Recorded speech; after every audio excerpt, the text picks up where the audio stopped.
Okay, first off, my name is Gabe Downey. I'm the coach here at Indian Hills Country Club, and I want to thank you all for taking an interest in judging.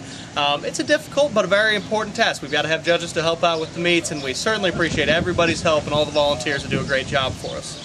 I want to go over real quick just some of the basic elements of judging. Diving is judged from 0 to 10 points, half-point increments. So from 0, 1/2, 1, so on, up to 8.5, 9, 9.5, 10, okay, and everything in between.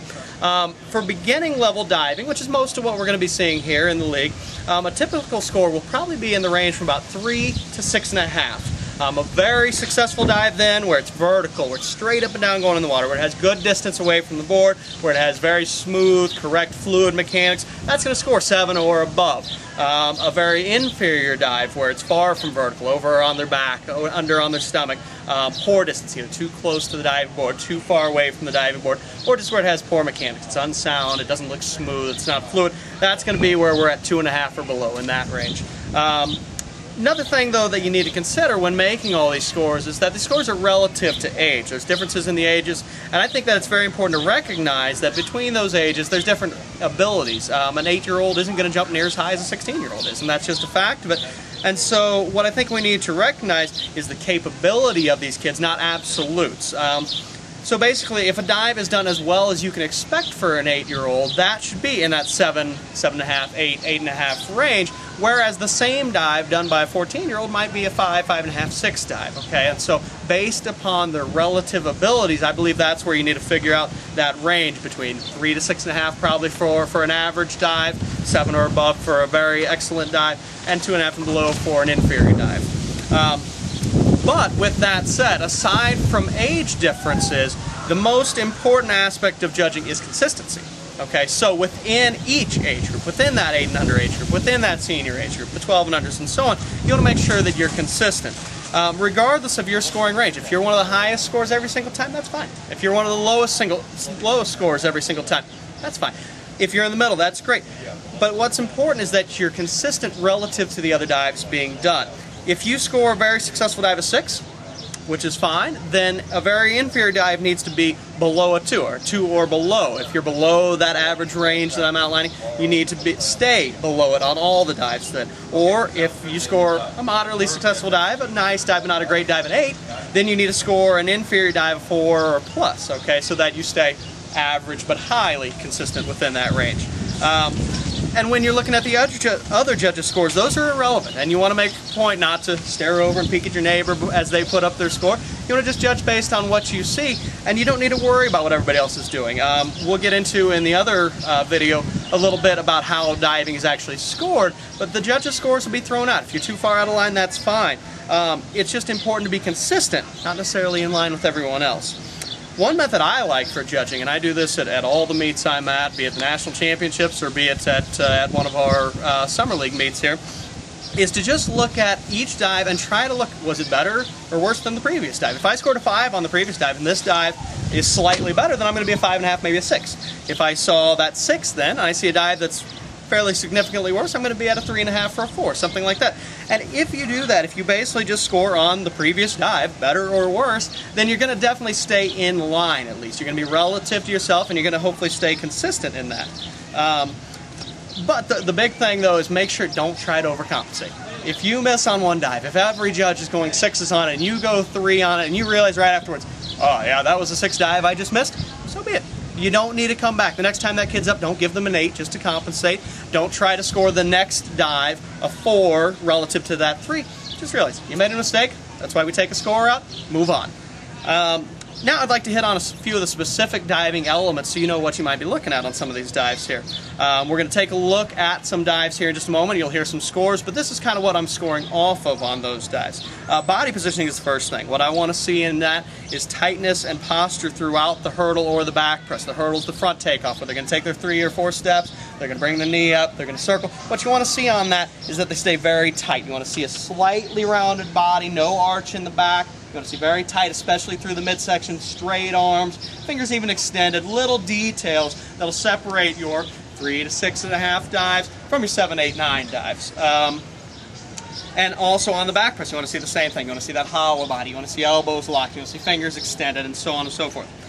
Moving on to the hurdle and the back press, as I just talked about a little bit, you're going to see a number of stylistic variations. On a back press, you're going to see kids start with their arms down here by their side. You're going to see kids start with their arms out to the side, arms up, and all kinds of things in between. As long as it's mechanically sound, as long as it's fluid, as long as it doesn't distract from the dive, it's fine. It's any diver's preference. What you want to make sure, though, is that it's still smooth, it's balanced, allows them to lift high off the board and maintain that body position. On a front takeoff, again, you're going to see kids where they're very simple. Just smooth, arms up, bring that knee up and circle. You're going to see some where it looks like they're skipping down the board just about. As long as it looks smooth, as long as it's pleasing to you, as long as it's fluid, it's great. You just want to make sure that it works, basically. That's the key thing you're looking for on that. Then the next thing you're going to look at is flight position. Each dive has a different position, be it A, which is our straight position, where the body's going to be perfectly straight. You want to see arms sometimes out to the side, sometimes arms will be down here by their sides. Occasionally, on say a back dive straight, for instance, you're going to see a slight arch in the back, and that's acceptable. But what you don't want to see is a major arch in the back, where they're basically bending their back. You don't want to see any pike, in any circumstance. You don't want to see any pike, any bend at the waist forward in a straight position dive. B is our pike position. That's where you're going to see straight legs. The knees need to be locked. I can't show it here, but knees need to be locked. You want to see toes pointed. The kids sometimes are going to be touching their toes, sometimes grabbing behind their legs. Whatever is acceptable, provided that they want to get in as tight a pike as possible. You want to make sure those knees are locked. You want to make sure the body is tight in that. Then we've got C, our tuck position, where you're going to have the knees together, you're going to have the feet together. Diver's going to be grabbing their shins. You want to make sure they're grabbing their shins, not behind their legs. You see sometimes it's definitely preferable to be grabbing down low, not up at the kneecaps. But you want to see, again, as tight a tuck as you can get, with toes pointed, with knees in together. And then we've got D, our free position, which won't come up too often. That's only for twisters. But in that, basically, they're allowed to bend at the waist. It's basically like straight, but they're allowed to bend at the waist. They're allowed to pike. In a few circumstances, they're allowed to tuck. All you want to see there, though, is no matter what position they're utilizing, that they be tight. That's the biggest thing you're looking for on that. Good body line, good body position, and just stay tight. Then the next thing that matters is the entry. Now, oftentimes, everybody puts a little too much emphasis on the entry, in my opinion, because I think that basically the entry is more a byproduct of doing the other things well. If you've got good body alignment, if you've got a good hurdle, you've got a good back press, and you've got good flight position, be it tuck, pike, straight, whatever, in all likelihood, you're going to be able to get vertical. So we don't want to put undue emphasis on upon the entry. However, you would like to see a clean splashless entry, that rip entry where it makes a nice sound. You do want to see that the diver is tight, that the diver is very nice going in the water, they maintain their line. But again, I just would caution putting a little too much emphasis upon that entry position. Then the final thing here we're going to talk about is distance. Dives that are performed more or less than 3 to 5 feet away from the board have improper distance. You want to be within that 3 to 5 feet away from the board. And again, that is somewhat relative to age. You can look and see an 8 and under is going to be a little closer to the diving board, and that's okay. You're going to see a senior diver be a little further away from the diving board, and that's okay. But what you don't want to see is a dive that's way out away from the diving board or way too close where they're in danger from the diving board. The thing about distance is that it's nearly always symptomatic of things that are going on in the dive, in the takeoff, in the approach, in the body alignment. If a dive is too close to the diving board, I can guarantee you that the mechanics are flawed. If a dive is too far away from the diving board, again, same thing. I can guarantee the diver is out of balance, not using their arms properly, what have you. And so for judging purposes, distance away from the diving board is a pretty easy thing to look at because you can see where did the diver go in relative to the board.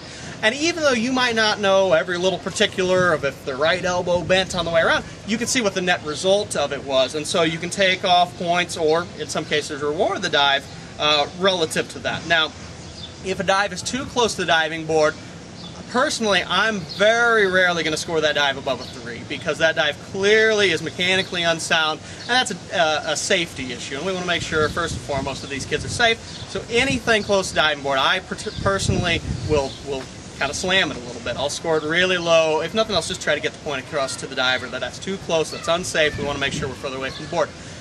Conversely, if a dive is too far away from the board, that's a little easier. We can score relatively. If it's a little too far, take a half point off. If it's way too far, then we're going to take about 2, maybe 2.5, 3 points off from it.